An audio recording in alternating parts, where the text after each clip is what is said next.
কয়েকটা কাঁচামরিচ ভালো করে দিয়ে দিচ্ছি। তরকারি থেকে যে পানি উঠছে এটা দিয়ে আমি ভালো করে তরকারিটাকে কষাই নিই।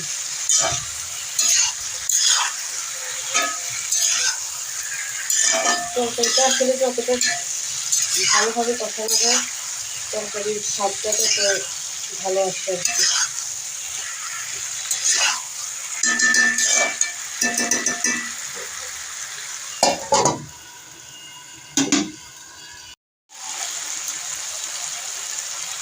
তরকারিতে লবণ লাগবে, তাই আমি আর একটু লবণ দিয়ে দিচ্ছি তরকারিতে।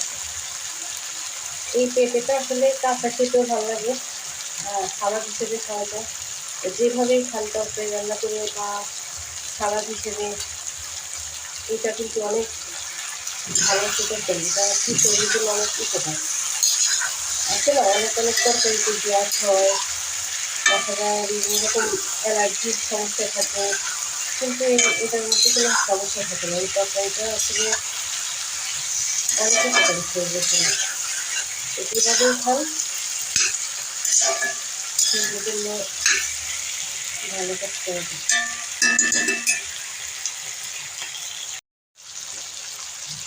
এই সবজিটা কষিয়ে নেওয়া হয়ে গেছে, এখন আমি ঝোলের জন্য পানি দিয়ে দিচ্ছি পরিমাণ মতো আর কি, আমি যতটুকু ঝোল রাখবো। আমি তরকারিটা তো বেশি একদম মাখা মাখা করবো না, একটুখানি ঝোল রাখবো আর কি। আর আমার কাছে ভাতের সাথে ঝোল দিয়ে আর কি, তরকারি ঝোল দিয়ে ভাত খেতে ভালো লাগে, সেজন্য আর কি আমি ঝোলটা একটু রাখবো। তো সেই অনুযায়ী আমি ঝোলটা দিয়ে দিচ্ছি। এখন এটার বলক আসলে আমি আগে থেকে মাছ ভেজে রাখছি সেটা দিয়ে দেবো আর কি। তো ঢেকে বলক আসা পর্যন্ত ওয়েট করতেছি। তরকারিটার বলক চলে আসছে, এখন মাছটা দিয়ে দিব সাথে।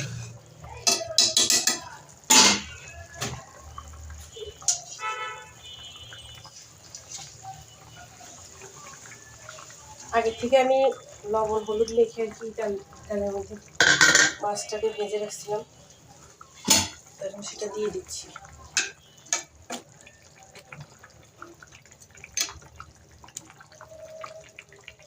এখন শুধু ঢেকে রান্না করবো সিদ্ধ হওয়া পর্যন্ত আর কি।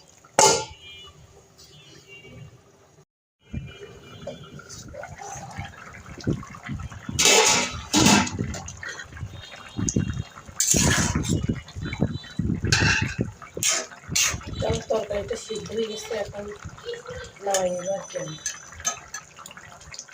এরকম ঝোলে রাখবো আমি, আর নামানোর পরে আরও একটু ঝোল টেনে যাবে।